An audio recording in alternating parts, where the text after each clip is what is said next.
y'all, it's me Alex. Today I am going to be doing the makeup mess tag. This was created by my friend Lacey, aka Spooky Lips and Fat Hips. I will put her video down below, and I feel like a lot of people within the beauty community and the circles that I run in, I feel like everybody has done this except for me, so I'm gonna do this today. I am also really happy that this has been on my film schedule for today because I feel like a makeup mess today. So I realized I haven't posted last week. That was because last week was finals and it was really busy because I was also traveling between New Jersey and Virginia a lot because of my partner's graduation and Mother's Day and all of that. As of this week, I'm getting into a regular work schedule. From what I can tell, I should be perfectly fine to film back on my normal schedule, if not a few more videos per week. So that'll be just fine. But I'm also feeling kind of like a mess because I don't know if you can tell this on camera, but I re-dyed my hair today, which is really nice, except as I was rinsing it out, a lot of it ended up getting on my face, which you might be able to tell by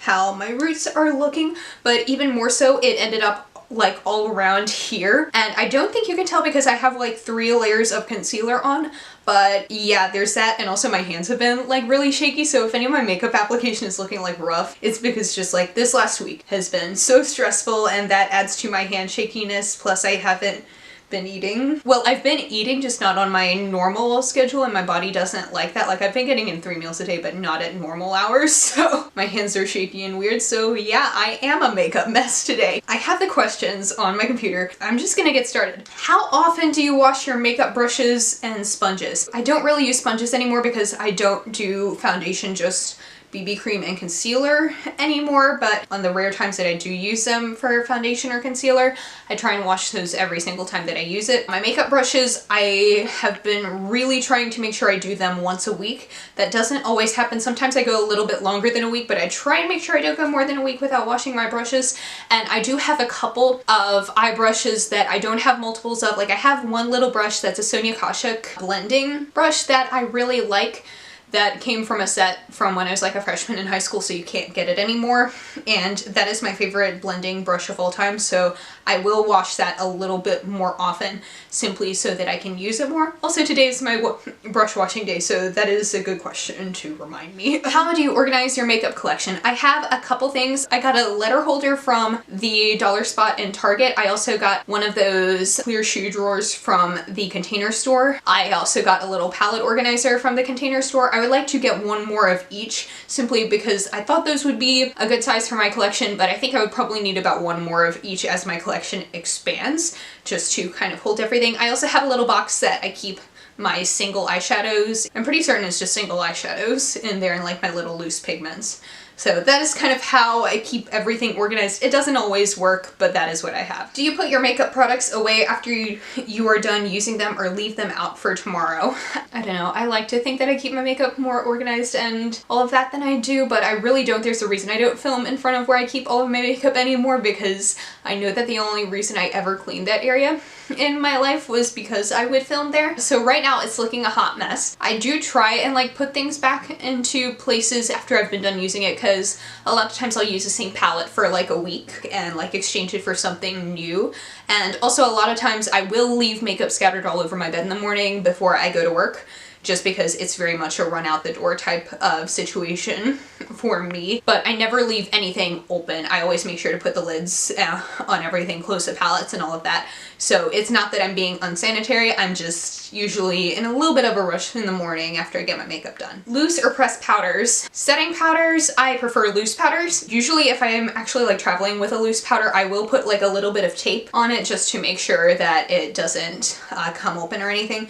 But in just about every other case, so for highlights and blushes and eyeshadows, I prefer pressed powders just because to me those are easier to work with. But for loose powders, especially for days when I want to bake my under eyes and all of that, it's a bit easier. Do you ever fall asleep without taking your makeup off? Sometimes. It's usually though if I'm traveling, or if I'm staying at my partner's house, or any time that I'm not in a situation where I am in my own house. Usually if I'm at my house or my parents' house, I'm good at taking my makeup off by the end of the day, but any place where I'm traveling and my routine is kind of thrown off, I will have nights where the first night if I'm getting in, I might fall asleep without taking my makeup off, but I also know that my skin isn't very sensitive, and me forgetting to take my makeup off for one night isn't going to hurt me. It's more if I continually choose to do that it would hurt me. So I do sometimes forget, but it's not often enough that it would make that big of a difference. What makeup rules do you like to break? The one makeup rule that I feel like I break all the time is that you're supposed to focus on like one area of your face in terms of making it dramatic. I love matching like my eyes to my lips and having both of that be very dramatic because I love bold lipsticks and I love bold eye makeup. So that's kind of the rule that I choose to break. Do you wait to pan a product completely before you replace it? It depends on the type of product. So there are certain things for concealer, I usually try and buy a backup before I run out simply because concealer is that important to me and I also go through it fast enough. Same with my Kat Von D ink liner because I know that there are certain times where like a Sephora is really close to me right now, but if I end up traveling and like going to my parents' house or my granddad's house, there are more rural areas where if I ran out of my Kat Von D ink liner, I would have to drive at least an hour to go get another one. So I do try and keep a backup on hand of those types of things.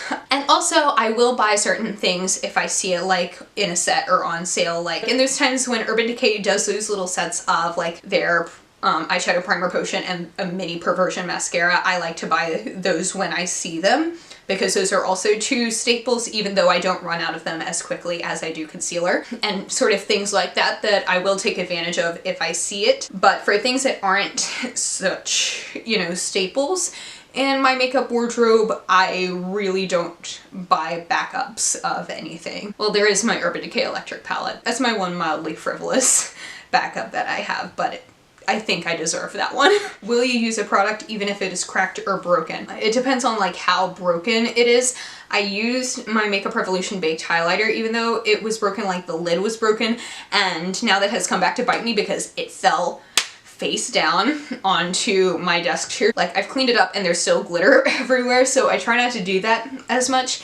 I've tried like repressing certain things and it hasn't always worked. However, I do have one of my Strobe Cosmetics little mini American Horror Story palettes. One of the shadows has broken in there and I do continue to use that because those palettes are like special to me enough that I'll continue to use it. But if it's something that's inexpensive and like easily replaceable for me, I will kind of just go ahead and replace it if it's broken badly enough. How do you feel about sharing makeup? I don't really care because most of the people who I would share makeup with, I trust well enough. Like if they had pink eye, they would tell me and would refuse to use my makeup. So I trust the people around me to not use any of my products that I offer to them if they feel as though it would be gross and that I would catch something. But I also only trust certain people with them because I do have a lot of like high-end eyeshadow palettes that are my babies. That's more out of like, oh, what if it gets accidentally broken? So I only trust certain people with that. But that's more of a clumsiness thing than a sanitation thing because I know the people I surround myself with have good makeup habits and would let me know if I were likely to get something gross. How do you feel about buying or trading used makeup? Well, that was how I got my Urban Decay Vice 4 palette. I'm a part of a D-Stash group on Facebook and that's how I got that palette. You know, I don't really see any issue with it, but that's also because I know like the people in that group and I trust them, and I also know, you know, for an eyeshadow palette, it's pretty easy to sanitize. Just spritz a little bit of alcohol over it and let that dry. And I think if it were something like an open mascara or like a lip gloss or something, I would not feel comfortable buying that from someone else. But I think so long as the product can be sanitized like when you buy it, I don't think it's that big of an issue. How often do you declutter makeup? I did a makeup declutter about a year ago and I just kind of do it whenever I feel the need to. A lot of times, like I have some products in my collection that I don't use and I find disappointing, but right now I'm saving it up for my end of year disappointing products video, which is not the best way to go about things. You know, that's just something that I want to do, and since it's only like 1 or 2 items, I don't feel that burden by still having those in my collection.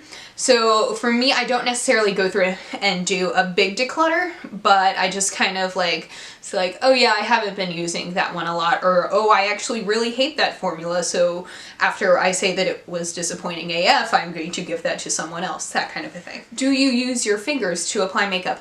I use my fingers to put on my BB cream in the morning because that's just the easiest way to apply BB cream. Like, my hands are clean, it's no big deal. I know a lot of people like to use fingers to apply eyeshadow. I used to when I was in high school, but I actually really hate that. I feel like it's such a hassle for me because I do my eye makeup first usually, and then I go in and do my base. And so for me, that just involves a lot of hand washing, and I feel as though it could get really messy really easily, so that's just not something that I'm into, but I do use my hands to apply my BB cream. What products, if any, do you hoard in your purse, bag, backpack, etc.? I actually have my makeup bag right now, which also looks like a mess. Let's see, I know I have like a lot of lipstick in my makeup bag on any given week. I don't think I have as many right now because I've been traveling, so I might only have like 1 or 2. Okay, so I'm not as bad as I usually am because I know last week I had about 5 different lip color lipsticks of like all different stripes in my bag. But right now I have a pencil liner and a liquid liner, my NYX Control Freak Brow Gel, a little roller ball of Pacifica Sugared Amber Dreams, this little lip balm my mom gave me, Essence Lash Princess Mascara, Too Faced Chocolate Soleil Lash Curler, and I have 2 lipsticks, the one I'm wearing right now, Makeup Monsters Luna, and then this little Tarte Mini in Birthday Suit. So I'm doing better than what my makeup bag usually looks like, but usually there's at least 3 other lipsticks, and they're generally not in the same color family at all. However, I did discover last summer that when I'm working at a professional job, I have a type when it comes to lip color, and they will be in my bag all at once because one night after work, because I was working in like an office job last summer, I was at dinner with my mom, my aunt, and my great aunt. And so it was after dinner, after I gotten off work, and I was like, okay, I've eaten food, I'm gonna reapply my lipstick now. And my typical office type lipstick is a pinky mauve nude because I had about 6 different liquid lipsticks that when I pulled them out all looked the same. It was like Kat Von D Lolita, Kat Von D Lolita 2, a couple of NYX lip lingeries, and like 2 other liquid lip colors that were all in that same color family. So that was probably my more embarrassing lipstick hoarding in my purse moment. To quote Urban Decay, lipstick is my vice. That is what I constantly hoard in my bag, and sometimes it's real bad. What is your least favorite step in your makeup routine? I've kind of eliminated my least favorite step recently because if it's my least favorite and I don't like doing it, I'm not gonna do it, and that's foundation. I still have a couple foundations that I'm gonna keep around for special occasions. I've said this in videos before, but makeup for me is something that's supposed to be fun. I'm comfortable with the way my skin looks in general, and I would rather just apply like a nice like tinted moisturizer BB cream, because especially recently as I've moved up north and my skin type has changed and just a lot of different factors are going on with my skin that makes all of the foundations that I used to really like not work on me, but then me trying other foundations that still didn't work, and it's become a long process that I just genuinely don't enjoy. So maybe I'll get back to it. Maybe a powder foundation might be fun. I don't know, but I don't enjoy it. I don't enjoy blending it on my face because sometimes I feel as though it looks too cakey and sometimes it looks too sheer. I just don't like it. So that's my least favorite. What is your worst makeup memory? It's not embarrassing or anything, but this is probably like my worst moment in makeup was the first time I ever wore blush out of the house. I might have mentioned this in a video before. I was in high school at the time. I might have been a junior or senior because I didn't wear blush for a really long time except when I was playing around with like the little kids makeup when I was a kid. So if you've ever seen my natural skin, I have a lot of redness in my cheeks. That is just how my face naturally is. And so I had worn it to church and I was feeling really cute. I was wearing this cute little polka dot vintage looking dress and it was adorable. And one of my jobs in the church was to acolyte, so I would go and light the candles and my dad would go back into the back with me and light the thing that lit the candles so that I would be ready to go. And my dad was back there with me and he got so concerned. He's like, Alex, are you okay? Do you have a fever? Is everything okay? And I was like, yeah, I feel perfectly fine. Why? And he's like, your face looks really red. You look like you have a fever. And that is how I learned that I really need to tone down the blush when I wear it. And that is the reason that I almost exclusively wear nude blushes now, because that happens. So yeah, that is my makeup mess tag. So I know of one person who I'll tag, MiaR Beauty. You should do this tag. I don't know of who else to claim to do this tag because most of the other people who I would tag have already done this, but if you're one of those people who has not done it and would like to, you are tagged. And thank you so much for watching. Please be sure to give this video a thumbs up if you liked it, and subscribe down below if you want to see more videos from me, and I will see you on my next one. Hope you'll have a wonderful day. Bye!